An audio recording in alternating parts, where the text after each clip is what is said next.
I wanted to capture some of the things that he actually felt. Here's a picture of him in India with his wife. And he describes that Gandhi's philosophy and practice of how he understands it as a soul force, uh, you know, had an impact on him. And there's also a connection where his thinking actually crosses path with some of the others, as well as with Martin Luther King. uh, Thurman and King's father, an Atlanta minister, were friends when the young King was actually growing up. So you have Thurman crying at the train station, eventually becoming educated. There's also a Howard connection here, as well as another Atlanta connection. Was a friend with King's father. Martin Luther King describes remembering Thurman in the household, talking about these ideas. Remember our key question about the diffusion of ideas and people between two continents. This is a connection with King's father, Thurman going to India to meet with Gandhi ji, and some more ideas about Howard Thurman and how his life not only bridged ideas but also bridged eras that connected with Martin Luther King. Keep in mind, he was a grandson of slaves.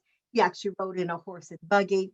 I think it's good to make you realize the context in which these profusion or diffusion of ideas was actually taking place. The year he died, the IBM personal computer was born. Dean of the Rankin Chapel at Howard University, and Dean of Marshall Chapel at Boston University. Boston writes a little bit about him.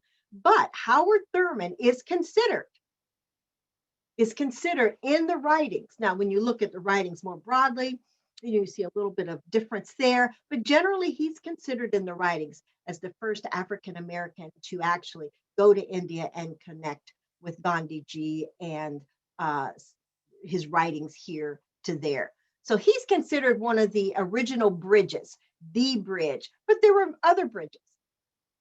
I wanted to do a wrap up slide here on Thurman. His influence on King Jr. was critical in shaping the civil rights struggle, deeply influenced by Gandhiji's use of nonviolence and India's struggle for independence from British rule.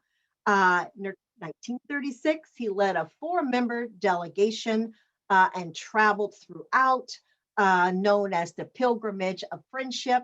And James Farmer, if you remember, I believe I don't know, he wasn't on that delegation. It was Tobias, a gentleman that was very much so involved in the civil rights movement or the Black freedom struggle at that time. Wasn't known as the civil rights movement yet. But it was during this visit that he would meet Gandhi ji, who at the time was leading the nonviolent struggle. And so this was a critical piece in bringing together those key actors in the diffusion of ideas.